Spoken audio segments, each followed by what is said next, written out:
Мен Азамбаева Айбике, Мархан қызы, Яшаймын Дагестан Республикасында Боранша ауылында.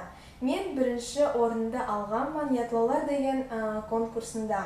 Мен көп разылымды білдірім келеді Даниэл Исакаевқа. Ноғай халықтың культурасын көтерет ағанына. Достар телевидениеда ашып, Ноғай халыққа, Ноғай халықтың әдетлерін, ятлаларын, ерларын көрсетет ағанына. Көп разылым білдірім келеді, мен жюриман халыққа. Олар маға шындай әрі дауыстар бергеніне, мені бірінші орынға көтергеніне. Мен Ярболдиева Аделина, маға 13 яз.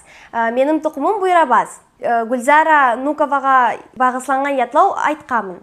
Yazған Эльмира Муслимова. Мен де өзім сөзімді айтқым келеді. Сау олдып Достар ТВ-ге сондай конкурслар еткеніне, Ноғай тілді көтергеніне. Ноғай тілді мұтпайық, ноғайлар, яслар, балаларымызға үйретейік. Балаларымыз бағағанда өзлеріміз, балаларымызбанда өзлеріміз ноғайша сөйлейік. Соға көрі мен айтқым келеді.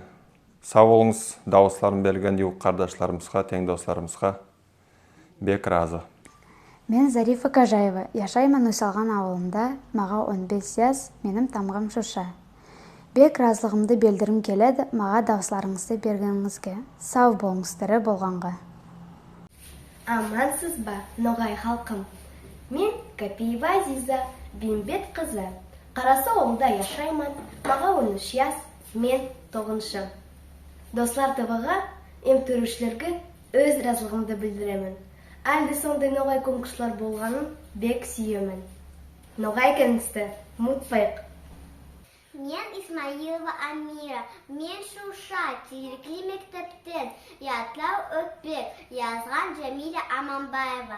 Ана ұнды иреген, таба өтпек салмаға. Ошақ баста тезек кескен, отан құзы баспаға. Мен үндемей анама кейірсініп қараймын. Түтін ошақ басында, түмір көсі қолында. Гүлдік піскен өтпекті майхам алып ашаймын. Қаттықпан асқан шайдың үшіп тойып болмаймын.